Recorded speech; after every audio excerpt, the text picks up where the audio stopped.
na hindi talaga siya nagpapaapa kahit kanino. At kapag inaapi na siya, talagang paglalaban niya kung alam niyang nasa tama siya. Maaaring mabababa lang po kami, pero marunong po kami respeto ng ibang tao. Ito yung kwento ng isang simpleng babae na umibig, nasaktan, bumangon at ipinaglaban ang kanyang minamahal. Pinili ko kayo. Ano pa ba gusto mo sa akin? Sana hindi mo na lang kami pinili nun. Sana hindi ka na bumalik. Sana iniwan mo na lang kami lahat. Para hindi na nagkakagaya si Mama. May tindig siya, tapos may angas siya na siya lang meron. Maraming masalimuot na mga pangyayari sa buhay niya. Kaya siguro siya may angst, may galit. Maghahanap lang tayo ng isang bagay sa buhay natin na makakapagbago o palit ng direksyon ng patutunguhan natin. Si Maria Del Barrio yun para kay Luis Fernando. Gusto kong bumawi sa'yo, Maria. Hindi naman ako kailangan gawin yun. Dahil gusto kong mag-apologize. Tapos na ho yun, hindi na ako kailangan. At dahil gusto kita. Ang sensational Mexican novela magiging dekalibreng drama. Ilan sa ating pinakamahuhusay na aktor ang magsasama-sama para bigyang buhay ang mga karakter na minahal mo noon. Angel Aquino bilang Victoria. Dahil dapat ako ang kasama niya, hindi ikaw. Dahil ako ang kasayaw niya, hindi ikaw.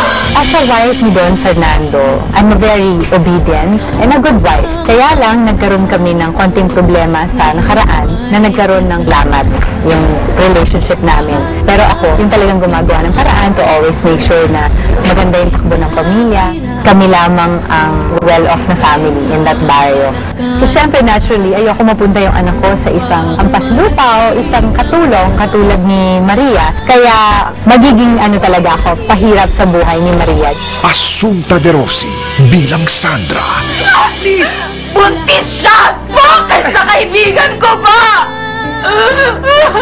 Lumaking mahirap, natuto sa tatay niya na paano gumawa ng furniture hanggang sa na-discover niya na meron pala siyang talent to make and design furniture. So, nakilala ko dito si Victoria. Naging mag-best friends kami, mag-partners. Unfortunately, nagmahal kami sa isang lalaki.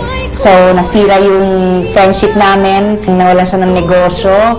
Nawala yung kaibigan niyang matalik. Nawala yung lalaking pinakamamahal niya. So, lahat ng love na pwede pang maibigay, binuhos niya kay Maria sa anak niya. Ian Veneracion bilang Don Fernando. Alam mo na lahat ito, Luis. Umalis ka na bago maubos ang pasensya ko sa'yo.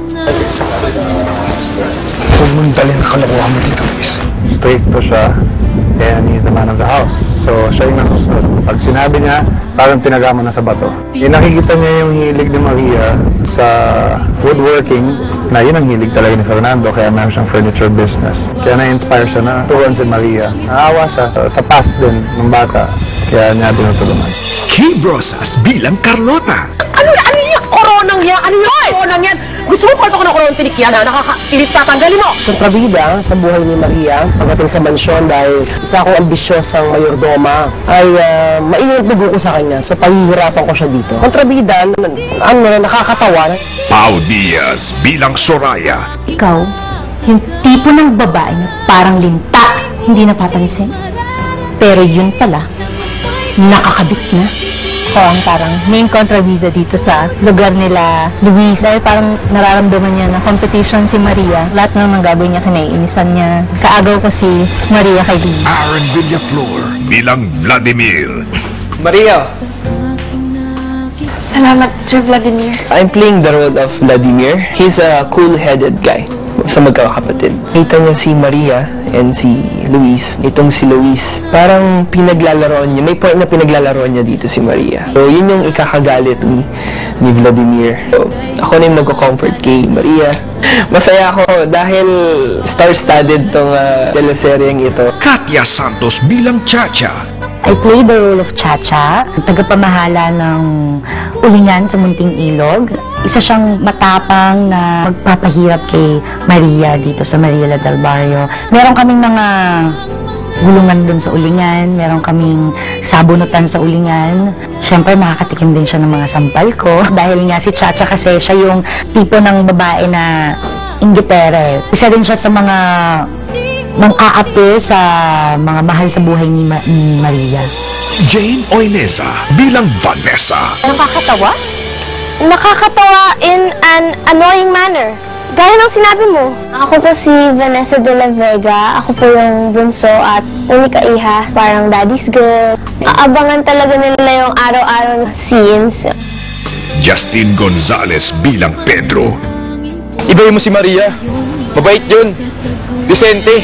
Kababata ni Maria na may lihim na pagtingin sa kanya. Sobrang protective niya kay Maria. Palagi niya pinagtatanggol. Pag inaapi siya ni Chacha at ni Anot, makikita yung sobrang pagkaselos ko kay Luis Fernando. Atoy ko bilang Mang Doro. Huwag tuturpe-turpe. Titahan mo na. Marinig ka, tay. Hindi okay lang marinig. Ang hina-hina mo naman kasi. Tay naman. Ang trabaho ko, hanap buhay ko ay isang karpintero, mapagmahal sa anak, mapagmahal sa pamilya. Alam ko nga may lihim na pagmamahal yung anak ko. Kaya mabait ako kay Maria. Tumutulong sa kanya sa paggawa ng muebles. Natuto siyang maging karpintero din. Baji Mortiz bilang Urbano. Carlota, tutulungan na kita. All around houseboy. May pagka-romantiko. Patay na patay ako dito kay Carlota. Liligawan ko si Kay pero ayaw niya sa akin. Kami medyo comic relief dito sa show. Gio Alvarez bilang Anot. Ang role ko dito ay si Anot Demetrio. Ang gagancho, lumaki siya sa sindikato. Siya na ay boyfriend ni Chacha, si Katya Santos. Si Anot at saka si Chacha ay isa sa mga tamang gugulong muna kay Maria habang tinatry na maging masaya. With the special participation of Miss Ay de las Alas bilang Casilda. Wala kang alam ko di mang agaw ng pag-aari ng iba! Si Casilda ay yung umampon kay Maria del Barrio kasi kaibigan ko yung nanay niya namatay. Sa akin siya lumaki, mahirap kami. Tapos nagkasakit ako, sobrang hirap namin. Nagtrabaho siya bilang katulong. Ito yung gustong-gusto natin, yung inaapi, naiilab, mahirap sa mayaman. Nakakatuwa kasi si Erich dito eh. Alam ko na bagay sa kanya yung Maria del Barrio. Magaling siya rito, so abangan niyo rin po yun. At syempre ako abangan niyo. Directed by Richard Somes and Rory B. Quintos. Maria del Barrio kasi was really one of the first telenovelas that was shown that aired here in the Philippines. So, ang dami-dami ng viewers. That alone, malaking plus factor sa amin. They would be curious to watch Erich and Angel to find out kung okay sila Maria del Barrio at Luis Fernando. And I think it's really the ensemble of Erich, Enchong, and Angel, and Ian, Ai. Maria del Barrio is actually a classic fairy tale love story. Along the way, ang daming mga challenges. Importante din yung bagong kwento para sa show na to. Mas maraming layers yung struggle at saka yung relationship nila. Feeling ko mas may lalim. That's why maganda siyang gawin. Patikim pa lang yan sa mga tagpong dapat mong pakaabangan. Iimbitahan po namin kayo. Sana po supportahan niyo po at panoorin. Malapit na talaga. Malapit na po. Malapit na. Uulitin ko, malapit na. Sigurado po ako mag-enjoy to kayo. Manood ng Maria del Barrio. Maraming salamat po. Kapapanabikan mo ang pagdating nila sa Maria del Barrio ngayong Agosto na sa Primetime